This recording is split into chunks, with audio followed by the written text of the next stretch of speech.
This is the Learner Podcast for the True and Justice. Assalamualaikum warahmatullahi wabarakatuh. Pada sesi ini saya akan melanjutkan materi yang terkait dengan hukum dagang. Berarti ini adalah sesi ketiga.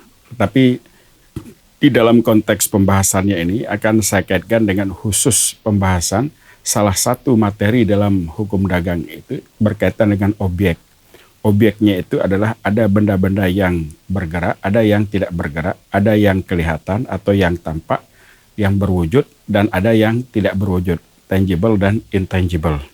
Nah, topik yang akan saya bahas ini adalah yang terkait dengan intellectual property atau hak kekayaan intelektual sebagai salah satu subbagian di dalam pelajaran atau materi hukum dagang. Sebetulnya di dalam pembahasan sesi ini, hukum dagang yang terkait dengan objeknya yaitu hak kekayaan intelektual ini hanya sebagai pengantar. Karena kita sudah mempunyai materi sendiri atau mata kuliah sendiri yang akan membahas tentang hukum kekayaan intelektual itu secara spesifik. Namun karena hukum dagang ini merupakan fondasi atau merupakan dasar dalam mata kuliah hukum bisnis yang lain, seperti ada yang terkait dengan hukum kekayaan intelektual, ada yang terkait dengan hukum perbankan, ada yang terkait dengan hukum koperasi, ada yang terkait dengan hukum investasi, pasar modal, kemudian transportasi, kemudian lembaga pembiayaan, keuangan atau perbankan. Itu adalah materi-materi yang akan kita bahas di dalam hukum dagang ini. Nah, saya mengfokuskan pada isu hak kekayaan intelektual untuk mengintegrasikan, karena saya melihat hak kekayaan intelektual ini sebagai simpul dalam menyentuh aspek-aspek yang terkait dengan hukum perdagangan internasional, hukum kekayaan intelektual sendiri, hukum investasi, dan hukum dagang yang merupakan induk di dalam hak kekayaan intelektual ini. Kalau kita melihat sebetulnya hak kekayaan intelektual ini sangat krusial memiliki peranan yang sangat penting di dalam pengembangan kegiatan ekonomi dan pembangunan nasional. Karena hampir semua peradaban manusia atau masyarakat, baik di negara maju maupun di negara-negara berkembang sendiri, itu membutuhkan hak kekayaan intelektual. Jadi hak kekayaan intelektual yang saya maksud di sini sebetulnya bisa digunakan sebagai instrumen kebijakan oleh pemerintah untuk mendorong produktivitas, kreativitas dan produktivitas masyarakat, sehingga dengan demikian akan meningkatkan sumber-sumber produksi, sumber-sumber penghasilan yang akan melahirkan potensi-potensi untuk pengembangan ekonomi masyarakat dan ekonomi nasional. Nah, kalau kita cermati,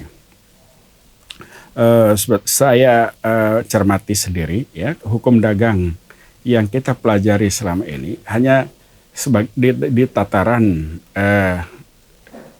kognisi saja, misalnya hanya melakukan pemahaman atau memberikan pemahaman atau memahami topik-topik yang terkait dengan apa itu unsur-unsur hukum dagang, apa itu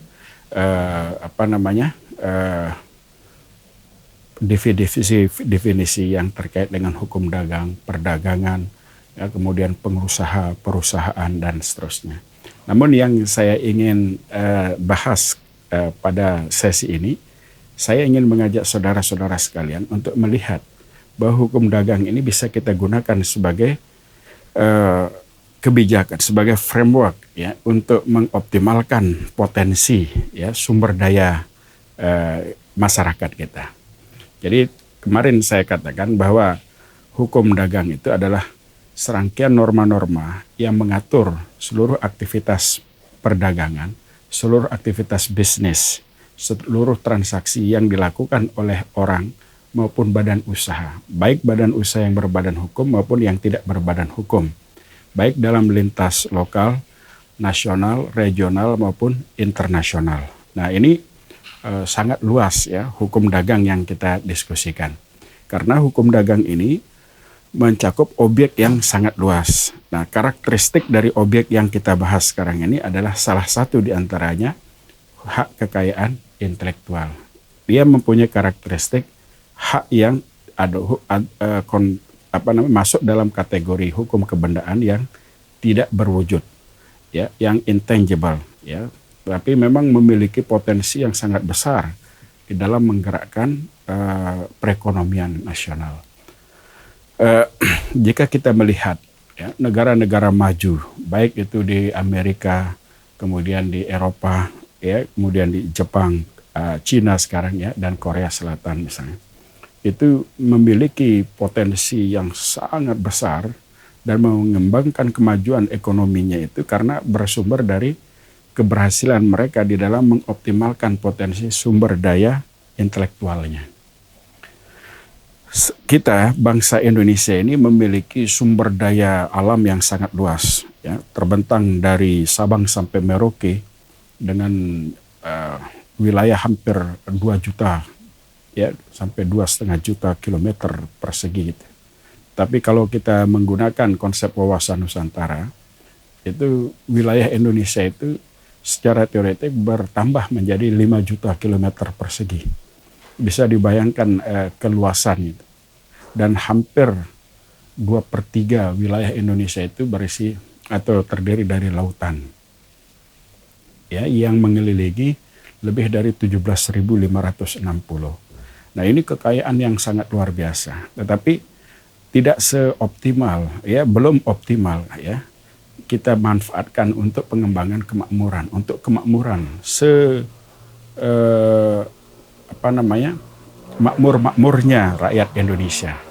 Seharusnya seluruh potensi sumber daya alam yang sangat besar, ya, bumi dan air dan kekayaan alam yang terkandung di dalamnya itu hanya bisa memiliki kemanfaatan yang optimal dan dapat dikonversi untuk sebesar-besar kemakmuran rakyat apabila ada kekuatan sumber daya intelektual tadi. Nah, sumber daya intelektual itu perlu dioptimalkan sehingga hak kekayaan intelektual dalam konteks ini merupakan strategi untuk mengoptimalkan, menata dan mengembangkan potensi sumber daya intelektual itu yang bisa kita gunakan di dalam pemanfaatan dan pengembangan seluruh sumber daya alam yang ada di Indonesia. Dengan meningkatnya sumber daya intelektual yang dikombinasikan dengan pengembangan potensi sumber daya alam yang sangat luas, kita akan dapat mengembangkan ekonomi nasional, terutama kegiatan perdagangan. Sebab begini, logikanya, kalau kita mengatakan objek perdagangan itu hanya benda yang bergerak, jadi hukum objek itu hukum kebendaan. Atau saya katakan properti, ya, properti itu adalah sumber daya yang memiliki nilai ekonomi, ya. Sumber daya yang memiliki nilai ekonomi. Jadi segala sumber daya itu, baik sumber daya alam, sumber daya manusia maupun sumber daya intelektualnya. Jadi ini yang menjadi objek yang kita perdagangkan. Nah, mengingat luasnya objek inilah, maka seharusnya kita mengembangkan potensi itu, ya, kita mengembangkan potensi itu dengan memanfaatkan, ya, mengembangkan potensi alam tadi dengan memanfaatkan potensi intelektual kita. Nah, caranya itu hanya dengan mengajarkan anak-anak kita itu bisa mengembangkan potensi itu menjadi kreatif, ya, sehingga menjadi produktif dan bisa mengkonversi potensi sumber daya alam itu menjadi kemakmuran. Nah, kalau kita bandingkan dengan negara-negara tetangga, ya, misalnya seperti Filipina atau China, ya, jumlah paten yang ada di Indonesia yang didaftarkan sampai tahun 2020 itu, kalau saya tidak salah, hanya sekitar 2.828 paten gitu. Ya, dibanding dengan China yang bisa sampai hampir 15 ribuan paten yang didaftarkan, atau Filipina ya. Kemudian kalau dibandingkan dengan China itu bisa hampir menyentuh angka 1 juta paten per tahun itu. Hampir sekitar 900 ribuan paten. Sehingga itu bisa lebih 3-4 kali lipat dari paten-paten yang didaftarkan di negara-negara maju seperti Amerika, Eropa, dan Jepang. Ya, China telah mendeklarasi performance China memanfaatkan sumber daya intelektual itu telah mengubah peta ya geopolitik maupun geoekonomi itu ya. Jadi intelektual itu atau teknologi ya itu bergerak ke timur, tidak lagi ke barat seperti itu. Karena kalau kita lihat pernyataan dari para ahli termasuk WIPO sendiri itu sudah mencatat betapa China ya paten-paten yang didaftarkan di China itu melebihi 2-3 kali lipat ya angka-angka paten yang didaftarkan di Amerika. Ini menunjukkan adanya pergeseran sumber daya yang menjadi objek perdagangan tadi. Nah, kalau kita menjelaskan bahwa objek yang diperdagangkan ini terkait dengan hak kekayaan intelektual yang paling penting, bukan dalam bentuk properti seperti tanah, apartemen, kemudian benda-benda bergerak, ya itu adalah produknya, ya produk akhir. Tetapi yang menggerakkan, yang menciptakan sumber daya yang bernilai, ya misalnya saya katakan tanaman, ya saya ambil contoh itu seperti kegiatan perdagangan di Thailand dan Malaysia. Itu dalam 1 tahun itu dia memproduksi itu satu jenis produk yang mungkin lahir dari kegiatan olah pikir di bidang pertanian, yaitu seperti berkembangnya itu plant varieties seperti tanaman sejenis tanaman tertentu yang memiliki keunggulan ya dan memiliki nilai ekonomi tinggi ya seperti durian musangking namanya. Ya, ini sebagai ilustrasi. Durian musangking itu yang diekspor oleh Thailand dan Filipina ya itu mencapai 600.000 ton per tahun itu, dengan angka 2,2 miliar dolar. Nah, saya yakin sekali kalau durian musangking atau jenis-jenis varietas tanaman tertentu yang memiliki nilai ekonomi itu bukan sekedar sebuah tumbuhan yang ditemukan di hutan atau di kebun ya secara alamiah, tetapi merupakan output dari olah pikir yang dikembangkan dengan menggunakan ilmu teknik tertentu ya sehingga melahirkan varietas tanaman yang memiliki keunggulan seperti saya sebutkan tadi ya dengan nilai yang sangat tinggi ya hampir 2,2 miliar dolar per tahun ya itu nyaris sekitar 30 triliun kalau kita ambil ilustrasi 14.500 per dolar misalnya 14.500 rupiah berarti kurang lebih sekitar 30 triliun ekspor dari satu mata komoditi ya yang lahir dari intellectual property tadi. Nah, saya sangat yakin ya bahwa bangsa Indonesia itu sangat berpotensi untuk mengintervensikan potensi intelektualnya sehingga bisa mengkonversi, memperbanyak plant varieties atau objek-objek yang diperdagangkan ya yang menjadi kegiatan hukum dagang di Indonesia sehingga dengan adanya kegiatan perdagangan yang sangat luas dan besar ya nilai ekonominya itu akan bisa mendatangkan kemakmuran. Nah, kembali saya singgung tadi bahwa hak kekayaan intelektual itu jelas ya merupakan satu norma ya serangkaian norma yang memberikan kepastian hukum di dalam pengembangan potensi ya intelektual manusia untuk melahirkan ya karya-karya yang memiliki nilai ekonomi. Jadi hak kekayaan intelektual itu serangkaian norma-norma yang memberikan perlindungan hukum terhadap ya serangkaian norma yang memberikan perlindungan hukum terhadap semua karya-karya yang lahir dari kemampuan intelektual manusia di bidang seni, sastra, ilmu pengetahuan, dan teknologi. Jadi sangat luas. Bentangannya itu sangat luas. Hampir seluruh aktivitas dan aspek kehidupan manusia itu diisi ya oleh produk-produk intelektual yang saya maksud tadi. Nah, oleh karena itu sangat strategis ya untuk melihat ya, karena saya kalau mengacu kepada model hukum dagang yang klasik ya konvensional ya, katakanlah di era saya menjadi mahasiswa Fakultas Hukum itu kita hanya memfokuskan pada kegiatan perdagangan, bukan ya misalnya kegiatan perdagangan itu ya kita diajarkan bagaimana membedakan apa itu kegiatan perdagangan, apa itu kegiatan usaha gitu. Jadi ini memang fondasi ya, dasar ya.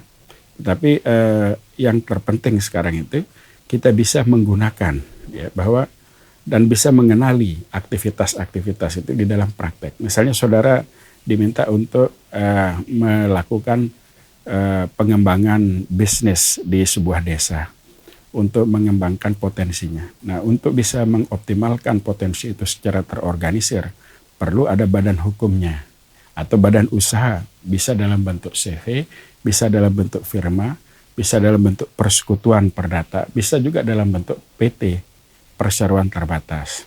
Nah, bahkan sekarang ada BUMDes namanya, Badan Usaha Milik Desa. Ini sangat potensial berkembang untuk mengoptimalkan potensi ekonomi yang ada di desa tadi. Nah, biasanya seperti itu. Dari pengembangan potensi BUMDes ini akan berkembang ya bertransformasi ya menjadi unit-unit kegiatan yang bisa melebihi atau mungkin lebih kuat lagi dari dulu ada bahkan mungkin sampai sekarang ini juga berkembang seperti unit-unit koperasi desa. Ini juga bisa dikembangkan karena itu didasarkan atas kekeluargaan ya, prinsip kekeluargaan.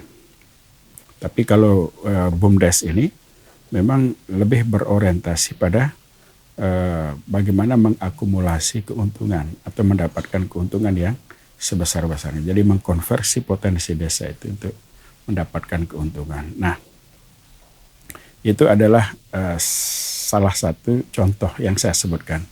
Contoh dari subjek dalam hukum dagang yang beraktivitas di dalam kegiatan perdagangan. Ya, jadi Anda bisa membentuk firma, CV, kemudian persekutuan perdata, atau bisa juga dalam bentuk badan usaha yang berbadan hukum seperti perseroan terbatas, BUMDes, kemudian bisa juga badan koperasi, ya. Bisa juga dalam bentuk kegiatan holding dan lain sebagainya. Tapi kalau holding itu biasanya itu lintas negara ya, yang digunakan oleh perusahaan-perusahaan raksasa atau perusahaan yang memiliki modal yang sangat besar, kemudian memiliki investasi ya dan kegiatan bisnis di berbagai negara. Biasanya seperti itu. Nah, kembali kita diskusikan selain subjek tadi ada objek. Ya, objeknya itu yang paling krusial itu adalah bagaimana memanfaatkan atau mengoptimalkan sebuah produk-produk kekayaan intelektual itu sehingga bisa menambah komoditi itu. Nah, ini terkait juga dengan strategi perdagangan internasional. Kalau kita tidak bisa mengoptimalkan kekayaan intelektual, tidak mungkin kita bisa mengembangkan potensi hukum dagang, kegiatan perdagangan kita. Padahal hukum dagang ini yang kita pelajari saat ini, itu tujuannya untuk memberikan atau mengatur, ya, mengoptimalkan dan mengefisiensikan seluruh kegiatan perdagangan yang ada di Indonesia. Jadi kita belajar hukum dagang ini tujuannya untuk memahami teknik-teknik di dalam kegiatan perdagangan itu. Ya, tentu teknik-teknik hukum yang kita bicarakan. Ya, bukan dalam konteks yang lain. Ya, sehingga di sini ada kata kunci, ya, kata kunci yang harus di underline ya. Kata kunci yang saya maksud ya di dalam mempelajari kegiatan hukum dagang itu pahami esensinya ya. Esensi dari hukum dagang itu adalah untuk melakukan pengaturan ya seluruh kegiatan perdagangan tadi sehingga bisa memiliki kemanfaatan di dalam mengkonversi potensi tadi menjadi fungsional, menjadi sesuatu yang bernilai sehingga bisa dikonversi untuk kemakmuran rakyat.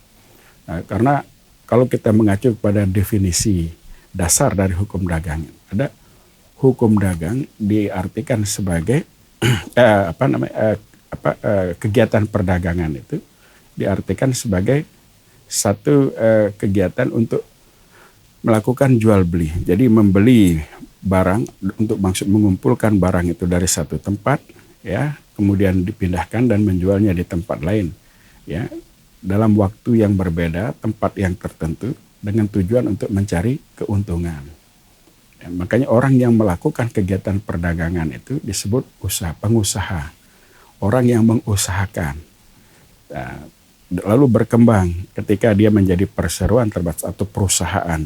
Baik itu CV firma ya maupun perseroan terbatas. Ada unsur-unsur yang harus dikenali.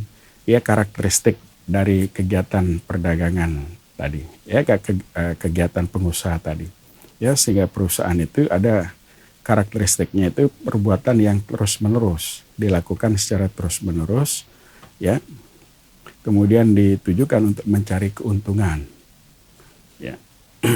Nah ini dan dilakukan dengan menggunakan atau melalui pembukuan, tujuannya itu untuk menciptakan kepastian dan jaminan ya kepada pihak ketiga bahwa semua aktivitas yang dilakukan oleh pengusaha ini sah dan clear gitu. Nah di sini sebetulnya sudah dimodernisasi ya dengan pandangan atau pendapat dari Profesor Molengraf yang mengatakan bahwa seseorang itu dapat dikatakan sebagai pengusaha atau kegiatan perusahaan itu cirinya itu dia melakukan kegiatan secara terus-menerus dan berulang.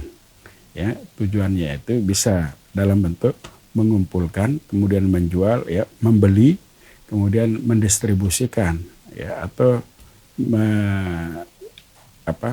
mengecerkannya, mendistribusikan kepada konsumen. Ya, ini salah satu ciri ya terus-menerus dia lakukan. Hal itu ditujukan untuk mendapatkan keuntungan dengan melakukan tentu ada kewajibannya itu, yaitu melakukan pembukuan tadi. Nah, di sini kita perhatikan ya banyak sekali perusahaan-perusahaan yang kita cermati. Ya misalnya kalau kita mengacu pada temuan Panama Papers misalnya, ada perusahaan-perusahaan cangkang yang disebut ya perusahaan-perusahaan cangkang itu secara formal ya dia legal, dia ada di sana tetapi tidak memiliki transparansian di dalam pembukuannya itu. Tidak ada kejelasan. Biasanya kalau di dalam hasil report yang dilakukan oleh para wartawan atau para ahli yang melakukan analisis atas perusahaan cangkang itu, perusahaan-perusahaan yang masuk di kategori dimasukkan dalam daftar di dalam Panama Papers itu adalah perusahaan-perusahaan yang dicurigai melakukan pencucian uang. Ya, ini yang menjadi problem ini. Ya, perusahaan-perusahaan yang dicurigai untuk menyimpan ya harta kekayaannya itu ya dengan membuat perusahaan cangkang. Jadi perusahaan-perusahaan yang sifatnya boleh dibilang hanya untuk mengkamuflase aktivitas kegiatannya untuk melakukan money laundering. Biasanya hasil dari kejahatan atau dari penyimpangan, korupsi dan lain sebagainya itu diinvestasikan di sana lalu diputar. Kemudian dia berharap dengan keluar di sana melakukan aktivitas, ya bisa mendapatkan status ya clean ya, resourcesnya atau hartanya itu menjadi bersih dan lain sebagainya. Nah ini yang menjadi problem. Kenapa? Karena itu bentuk penipuan publik. Ya. Sebab apa? Karena tidak memiliki tidak ada pembukuan yang jelas. Padahal tadi saya katakan bahwa syarat dari sebuah perusahaan itu baru bisa beroperasi di Indonesia apabila dia memenuhi persyaratan tadi. Tadi kita sudah bicarakan objeknya, sekarang kita bicarakan subjeknya tadi. Nah, apa persyaratan dari sebuah perusahaan tadi? Perusahaan itu harus melakukan pembukuan. Tadi saya katakan pembukuan itu adalah alat catatan yang merekam seluruh aktivitas uang masuk dan uang keluar di dalam kegiatan perusahaan. Dari pembelian A, B, C, D sampai dengan hal-hal teknis maupun non teknis itu harusnya ada dicatat di sana. Baru kita akan melihat berapa keuntungan dari perusahaan itu setahun. Karena perusahaan itu terikat oleh kewajiban untuk membayar pajak. Selain itu, perusahaan itu juga terikat oleh kewajiban untuk menyampaikan transparansi kepada pihak ketiga yang bahwa pihak ketiga ini tidak berurusan dengan perusahaan-perusahaan yang bermasalah. Itu sebabnya kalau kita lihat di pasar modal ya, di lembaga di kegiatan pasar modal, sebuah perusahaan yang ingin meminjam uang dengan menjual atau menjual sahamnya ya, menerbitkan saham dan menjualnya di pasar modal, biasanya dia dipersyaratkan ya, ada persyaratan yang harus dipenuhi oleh si perusahaan tadi atau kita sebut emiten, perusahaan yang ingin menjual sahamnya ke pasar modal seperti untuk melakukan public offering itu, dia harus memenuhi persyaratan.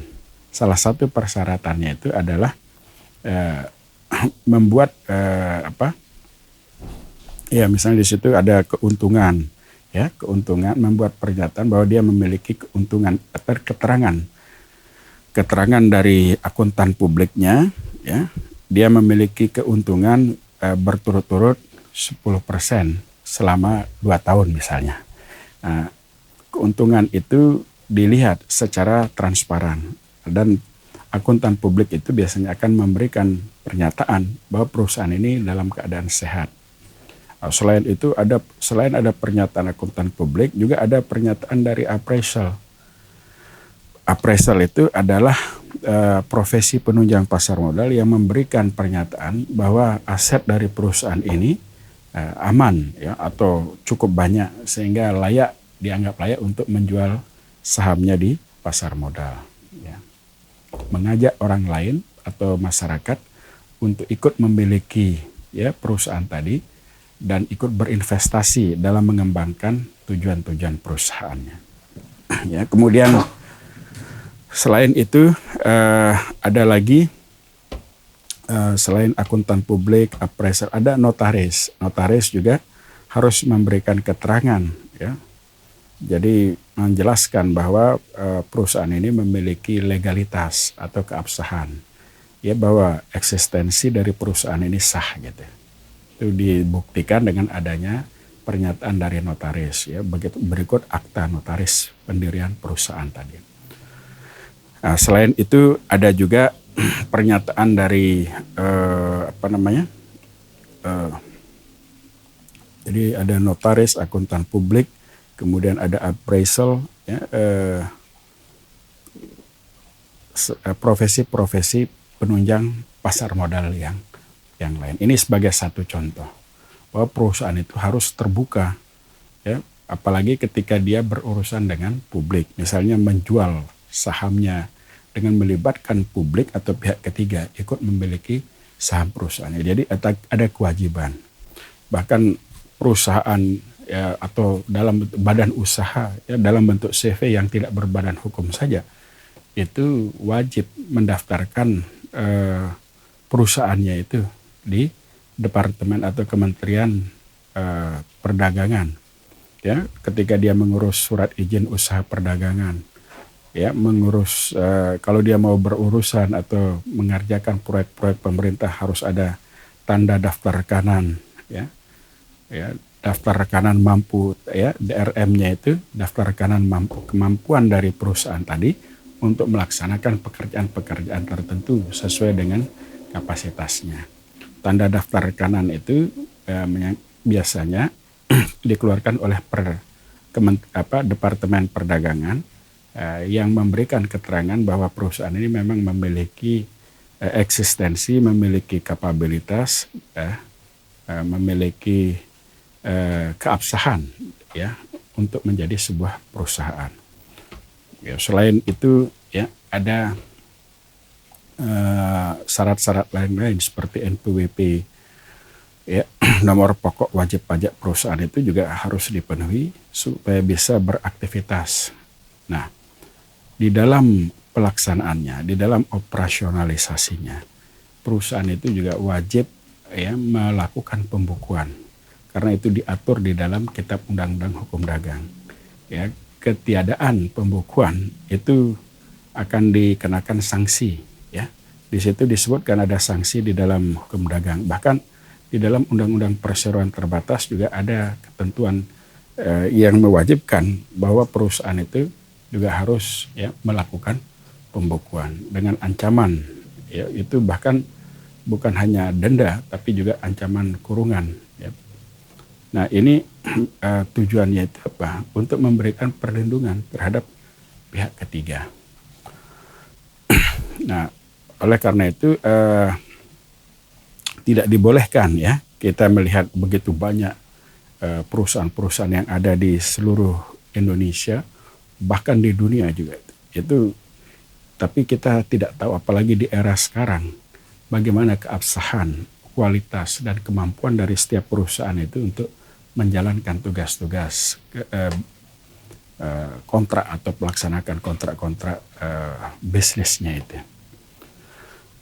Nah, kalau ini misalnya kita ambilkan contoh, ya, katakanlah pengadaan vaksin dulu. Saya ambilkan contoh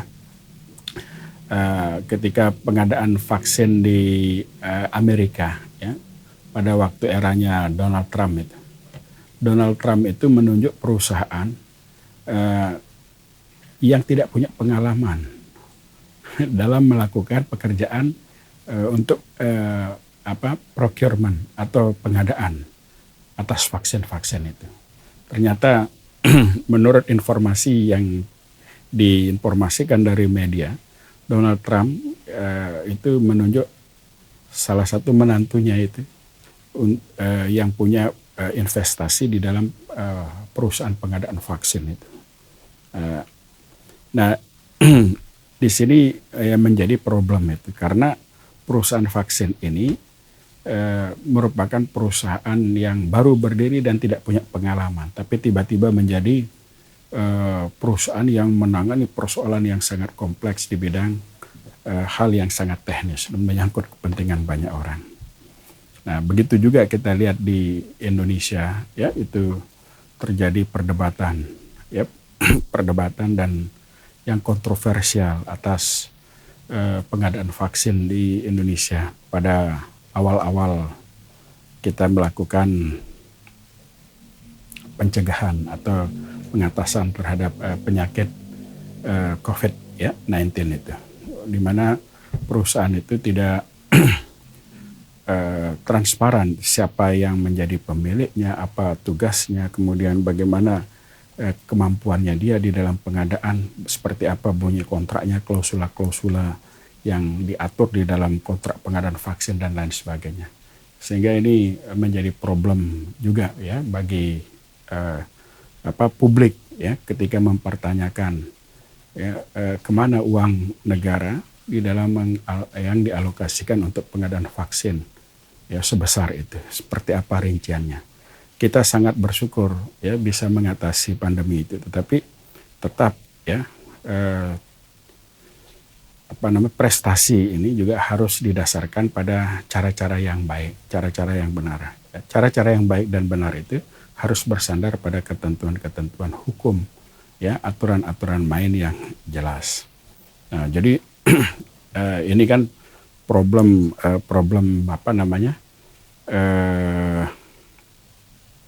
keilmuan juga. Ketika kita mendengar atau membaca di sebuah teks itu bahwa ada perusahaan PT, perusahaan itu tidak dimaksudkan untuk mencari keuntungan katanya. Ya, karena itu semata-mata untuk digunakan membantu masyarakat dalam pengadaan vaksin. Nah, ini pertanyaan keilmuan yang muncul, apakah benar perusahaan itu didirikan untuk tidak mencari keuntungan? Karena tadi saya sudah katakan di dalam konsepnya Molengraf itu Profesor Molengraf itu mensyaratkan bahwa salah satu perusahaan itu cirinya itu adalah untuk mencari keuntungan. Dia melakukan kegiatan yang terus-menerus, ya, dengan melakukan pembukuan, ya, melakukan jual beli, mengumpulkan barang atau objek, ya, dalam perdagangan itu pada momen dan tempat tertentu untuk dijual dengan di momen dan tempat tertentu dalam waktu yang tertentu dengan tujuan untuk mendapatkan keuntungan. Jadi salah satu ciri yang dipersyaratkan oleh Profesor Molengraf itu bahwa perusahaan itu harus mencari keuntungan. Sehingga kalau misalnya saudara-saudara mendengar ada perusahaan yang didirikan, ya, dalam bentuk perseroan terbatas, ya, tidak ditujukan untuk mencari keuntungan, berarti secara konseptual perusahaan itu keliru, ya, salah, tidak dapat dibenarkan baik secara teoretik maupun secara normatif, karena di dalam norma itu ketentuannya hukum perusahaan itu bahwa perusahaan itu didirikan untuk mencari keuntungan. Memang tujuannya untuk mendorong perekonomian di sana. Ya, kalau tidak mencari keuntungan harusnya dalam bentuk yayasan misalnya, atau bentuk badan usaha filantropis seperti itu. Nah, inilah topik-topik yang penting terkait dengan objek, ya, bagaimana kita melihat hukum dagang objeknya itu yang terkait dengan hak kekayaan intelektual itu bisa memiliki impact untuk menciptakan, ya, lebih banyak lagi objek-objek dalam kegiatan perdagangan yang sangat masif itu. Bukan hanya bersandar kepada hukum kebendaan yang sifatnya berwujud saja, tapi kita lebih banyak memberikan perhatian atau fokus pada potensi-potensi intelektual yang bisa dikonversikan dalam memperbanyak objek-objek yang dapat diperdagangkan dalam kegiatan perdagangan. Ya, kemudian kata kunci yang kedua bahwa badan usaha itu juga yang berurusan sama kepentingan publik itu harus, ya, transparan. Salah satu penerapan transparansi di dalam kegiatan berusaha itu adalah dengan menggunakan atau menerapkan atau mempraktekkan pembukuan, membuat pembukuan, ya, merekam, ya, seluruh aktivitas yang terkait dengan uang masuk dan uang keluar dalam setiap kegiatan perdagangan yang dilakukan oleh perusahaan tadi. Nah, itu ada dua isu yang saya sampaikan di dalam kegiatan perdagangan ini, khusus tentang perusahaan dan kedua tentang objek tadi. Kita akan sambung pada pembelajaran sesi berikutnya. Terima kasih. Wassalamualaikum warahmatullahi wabarakatuh. This is the Learner Podcast for the True and Justice.